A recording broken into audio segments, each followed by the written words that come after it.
Hello दोस्तों, welcome है आपका स्पेशल नॉलेज पी में। दोस्तों, एकादशी या ग्यारस का व्रत भगवान विष्णु को समर्पित होता है।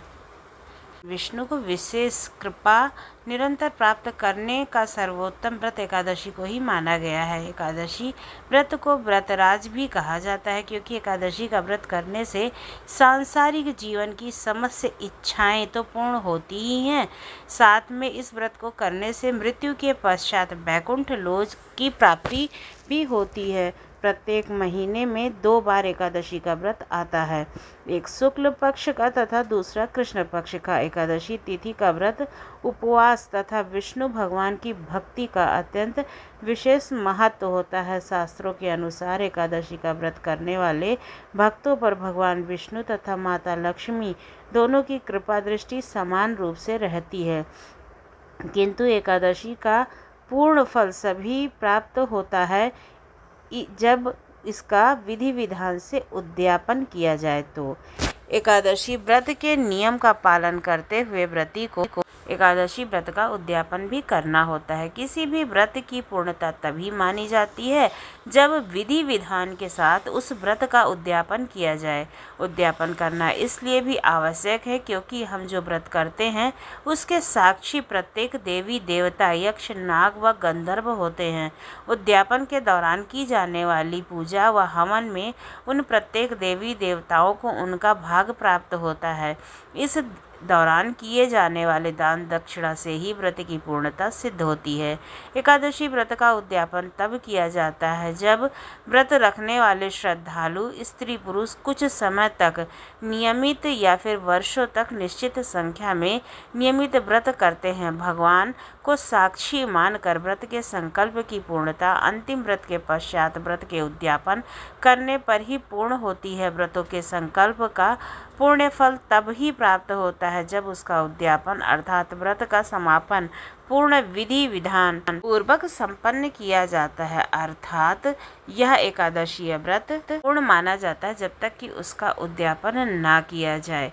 अतः नियमित एकादशी व्रत करने वाले प्रत्येक विष्णु भक्तों को उद्यापन के संकल्प को संपूर्ण पूजन विधि सहित संपन्न करने के पश्चात ही संकल्प छोड़ना चाहिए।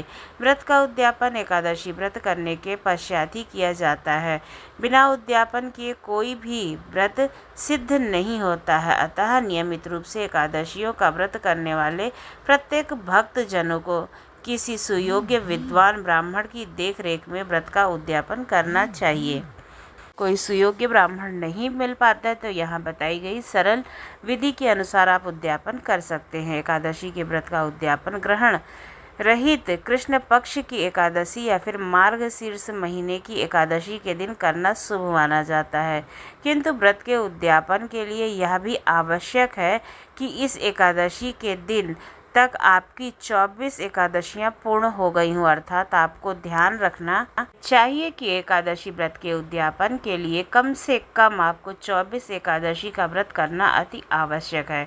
एकादशी व्रत का उद्यापन करना तो आवश्यक है, किंतु यह पूर्ण रूप से व्रती की श्रद्धा पर निर्भर करता है कि उद्यापन में पूर्णतः पूजन कितना बड़ा या छोटा करना है या फिर कितने ब्राह्मणों को भोजन करवाना है। यह सब व्रती की श्रद्धा तथा हार्दिक स्थिति पर निर्भर करता है। एकादशी व्रतों का उद्यापन करते समय भगवान विष्णु की विशेष रूप से पूजा अर्चना की जाती है, साथ ही हवन करना भी अनिवार्य रूप से माना जाता है। उद्यापन करने वाले व्रती को दशमी के दिन एक समय भोजन करना चाहिए तथा उद्यापन करने वाले शुभ दिवस पर अपने जीवन साथी सहित स्नान आदि करके स्वच्छ श्वेत व पीले वस्त्र धारण करने चाहिए। पूजा स्थल को सुंदर रूप से सजा करके तथा प्रत्येक पूजन सामग्री अपने निकट रखकर भगवान विष्णु तथा लक्ष्मी जी की इस विधि विधान के साथ आराधना की जाती है। पवित्रकरण, भूत शुद्धि तथा शांति पाठ के पश्चात गणेश पूजन आदि की प्रत्येक क्रियाएं की जाती हैं। एकादशी व्रत के उद्यापन में 12 महीने की एकादशियों के निमित्त 12 ब्राह्मणों को पत्नी सहित निमंत्रित किया जाता है। एक पूजन कराने वाले आचार्य रहते हैं, उन्हें भी पत्नी सहित आमंत्रित करना चाहिए। एकादशी उद्यापन पूजा में कलश स्थापना हेतु तांबे के कलश में चावल भरकर रखने का विधान है।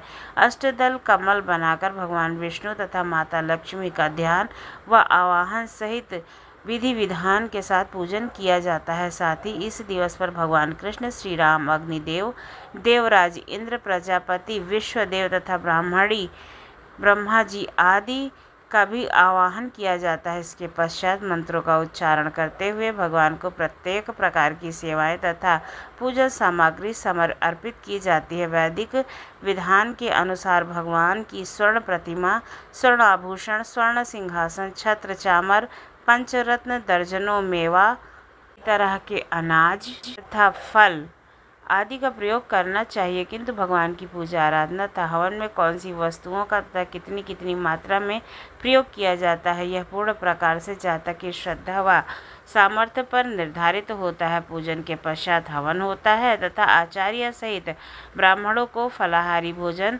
करा करके पूजा में प्रयुक्त प्रत्येक वस्तुएं, 5 प्रकार के वस्त्र, जूते, छाता, 5 बर्तन तथा पलंग और घरेलू उपयोग की अनेक सामग्री दक्षिणा के रूप में देने का विधान है। कितने ब्राह्मणों को भोजन कराया जाए तथा आचार्य तथा अन्य ब्राह्मणों को कौन कौन सी वस्तुएं दान दी जाएं, यह आपकी श्रद्धा भाव पर निर्भर करता है। जानते हैं कुछ ध्यान देने योग्य बातें। 24 एकादशी अर्थात संपूर्ण 1 वर्ष का व्रत पूर्ण होने पर एकादशी व्रत का उद्यापन करना चाहिए।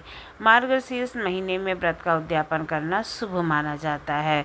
जिस महीने में सूर्य या फिर चंद्र ग्रहण ना हो, ऐसी एकादशी व्रत के पश्चात ही व्रत का समापन करना चाहिए। व्रत उद्यापन में आदर सहित पूजा कराने वाले एक आचार्य तथा कम से कम 12 विद्वान ब्राह्मणों को पत्नी सहित अपने घर पर आने के लिए आमंत्रित करना चाहिए। ब्राह्मणों तथा आचार्य को वैदिक विष्णु भगवान के मंत्र का जाप करना चाहिए तथा विधि पूर्वक पूजा और स्तुति करनी चाहिए। हवन के लिए वेदी बनाए तथा संकल्प पूर्वक वेदोक्त मंत्रों से हवन करना चाहिए। उद्यापन की विधि आचार्य के द्वारा संपन्न कराई जाने के पश्चात प्रत्येक ब्राह्मण, आचार्य तथा उनकी पत्नी को भोजन अवश्य कराना चाहिए। भोजन कराने के पश्चात प्रत्येक अतिथि को यथा योग्य कपड़े व उचित दक्षिणा देकर उनका आशीर्वाद ग्रहण करना चाहिए।